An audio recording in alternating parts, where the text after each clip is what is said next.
El planeta en el que vivimos, nuestro hogar, nuestra casa y la de muchísimas especies desde hace milenios, es un lugar único comparado con los otros planetas del sistema solar o de otros sistemas cercanos. La abundancia de agua, su temperatura media, el flujo de energía que recibe del Sol y, sobre todo, el equilibrio delicado entre la vida y el medio ambiente ha permitido una evolución en complejidad en la Tierra que hace que los humanos hayamos podido subsistir aquí desde milenios y nos permita seguir haciéndolo actualmente. Pero como sabemos, debido a la extracción sobre el medio ambiente y los ecosistemas, estamos alterando este equilibrio de lo que se conoce como sistema Tierra. Ese que incluye no solo el clima, sino la biosfera, los océanos, los sistemas de agua dulce y los casquetes polares y zonas heladas. Este cambio o perturbación de la situación estable que hemos tenido en los últimos millones de años nos lleva a circunstancias que ponen en riesgo no solo nuestra especie, los humanos, sino también a todo el resto de la biosfera. ¿Cómo podemos evaluar la gravedad de esta situación? ¿Podemos hacer un diagnóstico preciso de lo que le está pasando a la Tierra como hace un doctor ante un enfermo? Hay diversas metodologías que la ciencia utiliza para hacer este diagnóstico. Si como un doctor ante una enfermedad toma la temperatura corporal para ver qué le sucede a nuestro cuerpo, la ciencia mide, además de los cambios en la temperatura global del planeta, otras variables o parámetros para poder hacer esta evaluación y decirnos cuán enferma está la Tierra. Siguiendo la analogía médica, sabemos que si pasamos ciertos umbrales o límites de temperatura, tendremos fiebre y nos empezaremos a encontrar mal, signo de que tenemos que ir al médico. Pues bien, para medir la salud de la Tierra, uno de los métodos que aplica la comunidad científica es analizar algunos aspectos que se pueden cuantificar y que, en particular, nos pueden dar información de si estamos en zona segura. En la metodología llamada límites planetarios se consideran 8 aspectos cuantificables, de los que se han estimado umbrales, más allá de los cuales estaremos ya en zona de riesgo y, cuanto más nos alejemos de ellos, el peligro incrementa exponencialmente. Estos límites son cambio climático, acidificación del océano, el nivel de ozono estratosférico, ciclos y uso de agua dulce, cambios en los usos del suelo y el mar, integridad de la biosfera y contaminantes químicos. Vamos a verlos un poco más en detalle. Primero, cambio climático. Se refiere a las diferencias que se han medido de los patrones climáticos respecto a los documentados en época preindustrial y también en los cambios que se están acelerando en la última década respecto a los años 90 del siglo pasado. Estos cambios se miden en la evolución de la temperatura media del planeta que se asocia a la cantidad extra de energía que el sistema Tierra está acumulando. Actualmente estamos 1,1 grados centígrados por encima de las temperaturas medias que teníamos en el siglo XVIII y en las más altas que nunca se han medido en los últimos 100.000 años. Estos cambios son producidos por la acción humana, básicamente por las grandes cantidades de CO2 liberadas a la atmósfera en la quema de combustibles fósiles. 2. Acidificación del océano. El CO2 de la atmósfera no solo hace que el planeta acumule más energía y por lo tanto suba su temperatura media, sino que además afecta la química marina. Al haber más CO2 en la atmósfera, el pH de la superficie del océano cambia. Este se vuelve más ácido, afectando a los organismos oceánicos y por lo tanto a toda la vida en el océano. 3. El nivel de ozono estratosférico. La capa de ozono estratosférica nos protege de la parte de la radiación que proviene del Sol que es nociva para la vida. Las actividades humanas desde la revolución industrial generan compuestos que con el tiempo afectan esta capa, disminuyéndola, con el consiguiente riesgo para la vida en el planeta, ya que su acción de filtro se debilita porque absorbe entre el 97 y el 99% de la radiación ultravioleta que nos llega al planeta. 4. Los ciclos biogeoquímicos. Esto comprende 2 de los principales elementos químicos que necesita la vida para mantenerse, el nitrógeno y el fósforo. Debido al uso masivo de fertilizantes y el tratamiento de los desechos en la agricultura y la ganadería intensiva e industrial, hemos aumentado enormemente la cantidad que hay de estos elementos en la Tierra y en los océanos, con respecto a los que había antes de la revolución industrial.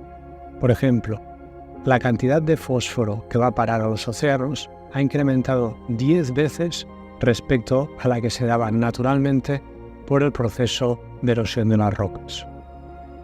5. Uso de agua dulce. En este caso, se subdivide en agua dulce en total y en el que se llama agua dulce verde, que es la que necesita el reino vegetal para poder mantenerse en buenas condiciones, lo que comprende la precipitación en tierra, la evaporación y la humedad del suelo. En este último caso ya hemos rebasado los límites seguros. 6. Cambio en los usos del suelo. Eso implica cambios en la cobertura del suelo, de bosque o selva a cultivos, como ocurre en la Amazonia, de cultivos a zonas urbanas o industriales, o la industrialización de áreas rurales, como polígonos, o la implementación de grandes parques renovables en zonas no industrializadas. Estos cambios también se están produciendo en el mar. Se han ampliado las áreas de pesca, pasando de artesanal a pesca industrial. La acuicultura es otra actividad industrial que repercute también en el medio marino, y una posible implementación de renovables a gran escala cambiaría aún más el medio marino, sobre todo en las áreas cercanas a la costa, ya de por sí muy degradadas por nuestras actividades económico-industriales. 7. Integridad de la biosfera. Junto con el cambio climático, es uno de los dos límites más importantes e interactúa con todos los otros aspectos o variables. Se mide en base a dos componentes: la diversidad genética y el mantenimiento de la biodiversidad. Estos dos componentes nos dan una idea clara de cómo los ecosistemas y la biodiversidad se están perdiendo y degradando. Finalmente, 8. Contaminantes químicos. Se refiere a las sustancias tóxicas bioacumulables, persistentes y que se dispersan en el ambiente fácilmente. Aquí entraría una amplia gama de sustancias desde, por ejemplo, subproductos debidos a la combustión industrial, como el metilmercurio u otros productos tóxicos químicos que pasan al aire o al agua directamente, o porque son compuestos con reacciones en contacto con la atmósfera, el suelo o el agua. Este aspecto variable también incluiría los microplásticos. Bien, de estos 8 aspectos, en 6 ya hemos cruzado los límites de seguridad y, con el tiempo, en lugar de mantenernos cerca del límite o volver hacia zona segura, nos estamos alejando más hacia los valores de alto riesgo para todo el sistema Tierra. Algunos de los impactos más importantes a rebasar estos límites planetarios crean riesgos en la alimentación, provocando problemas de suministro de alimentos o seguridad alimentaria global, enfermedades como plagas en cosechas y epidemias, la necesidad de más energía y de recursos para mantener la producción de bienes básicos, como también infraestructuras. Una de las características que tiene el sistema Tierra cuando lo empujamos fuera de la zona segura en varios aspectos a la vez es que cada uno de estos límites planetarios interactúa con los demás. Por ejemplo, la integridad de la biosfera depende de un clima estable, de unos flujos de nitrógeno y fósforo que no rebasen ciertos límites, de un ciclo del agua que permita el mantenimiento de los ecosistemas o de que no haya contaminantes tóxicos que se propaguen o acumulen en los organismos, incrementando la mortalidad. Al mismo tiempo, la biosfera actúa de regulador del clima, regula el ciclo del agua e influye en los ciclos de nutrientes. Sí, llegado a cierto punto, esta degradación de la biosfera puede crear efectos en cascada que aceleren los cambios y las pocas variables que quedan dentro de los límites seguros los sobrepasen, llevándonos a un estado planetario muy diferente del actual que, seguramente, no será apto para la vida humana del planeta. Teniendo todo esto en cuenta, ¿cómo se presenta el futuro? ¿Qué nos dice la ciencia de las posibilidades que tenemos ante esta situación tan complicada? El Panel Internacional de las Naciones Unidas sobre el Cambio Climático propone 5 escenarios de evolución teniendo en cuenta los diferentes grados de implementación de las políticas que sugiere la ciencia para adaptarlos y mitigar el cambio climático. La recomendación es muy clara. Estamos ya muy cerca de un punto de no retorno. Con los principales indicadores que hemos comentado anteriormente rebasando la zona segura, solo nos queda esta década para actuar y, aún así, estamos ya sufriendo y sufriremos en el futuro los efectos de lo que ya hemos hecho en el pasado. De los 5 escenarios principales que el año pasado y el anterior proponían la ONU, si seguimos las tendencias actuales, hay mucha probabilidad de que rebasemos los 1,5 grados centígrados de incremento de temperatura media planetaria en este siglo, con lo que estaremos ya rebasando la zona segura de temperaturas medias. Esto acentuará las tendencias actuales de riesgo en la seguridad alimentaria, incremento de plagas y enfermedades, aumento de la mortalidad, inundaciones, sequías, tormentas violentas, etc., que conllevarán a riesgos de incidentes en infraestructuras y, debido a la subida del nivel del mar, riesgo en infraestructuras y en las áreas costeras. Estas condiciones llevarán a un riesgo mayor de inestabilidad social en las áreas más afectadas, pero también, a nivel global, grandes movimientos migratorios, hambrunas y guerras. Por otro lado, la globalización requiere de un consumo creciente de recursos energéticos y materiales que implica seguir explotando e industrializando áreas que actualmente aún no lo están, con la consiguiente destrucción masiva de ecosistemas e incremento de la contaminación, que ya supone un riesgo para la salud con los plásticos, metales pesados, compuestos químicos tóxicos y otros. Como hemos visto, este funcionamiento ha hecho que crucemos los límites seguros de muchos de los indicadores principales, mostrándonos que el planeta está gravemente enfermo. Además, el sistema actual, basado en el mercado y la monetización de cualquier aspecto social, sea este material o funcional, implica una competencia y cosificación creciente de personas, animales y ecosistemas en una relación cada vez más injusta y desigual. Para evitar las peores consecuencias y, sobre todo, adaptarnos a las nuevas condiciones del futuro inmediato, necesitamos cambiar profundamente la manera que tenemos de funcionar tanto a nivel individual como colectivo. Tenemos que transformar un sistema socioeconómico basado en la competencia, la dominación de la naturaleza, el acaparamiento de recursos y la codicia, en otro que tenga en cuenta que somos una parte integrante y en igualdad de condiciones del ecosistema, junto con el resto de seres.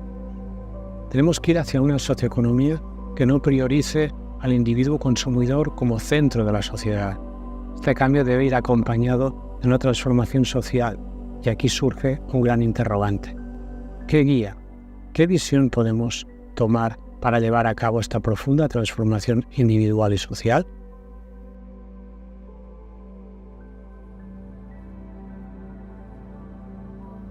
El budismo nos puede ayudar a hacer frente al sufrimiento que produce y producirá esta emergencia planetaria, cambiando la perspectiva actual de cómo funcionamos a nivel individual y social. Esta nueva perspectiva podría apoyarse en 2 aspectos. El primero estaría relacionado con las 4 nobles verdades, ya que, como hemos visto, los escenarios futuros nos ponen ante situaciones que sacarán al norte global de nuestro sueño de bienestar basado en la huida, el autocentramiento y la distracción. Estamos hechizados por esta persecución actual de la felicidad siempre futura, siempre mejor, que hace que no se valore el presente porque el mañana siempre promete algo excelente y, para que sea así, tenemos que conseguir más: dinero, objetos, relaciones, posesiones, admiración, fama. El aspecto interesante de esta situación actual es que nos pone y nos pondrá cada vez más delante de un espejo. Este pretendido bienestar no era tal, ya que se basaba en la huida del presente, empobrecimiento de otros y en el abuso de otras personas y otras especies para mantener nuestro tren de vida. Aquí es donde las 4 nobles verdades pueden aportar mucho, ya que, reconociendo el sufrimiento, nos ayudan a ver que el aferramiento a esta ilusión que daña al ser humano, al planeta y a todas sus especies es la causa, y que reducir este aferramiento a nuestra idea de felicidad mediante el octuple noble sendero aporta una vía a la gestión emocional que no depende de posiciones materiales, de poder o de dinero, sino que nos permite sentirnos parte de la naturaleza, percibir racional y emocionalmente lo que la ciencia hace décadas intelectualmente nos dice, Somos parte de un todo, de una red invisible que nos conecta mediante acciones, palabras y pensamientos. Desde esta perspectiva, podremos llegar a la realización de que el sufrimiento de otros es el nuestro, que tenemos que trabajar para reducirlo y que la alegría de otros también es la nuestra, que nuestro vivir sirva para ayudar a construir un futuro iluminado para todos los seres.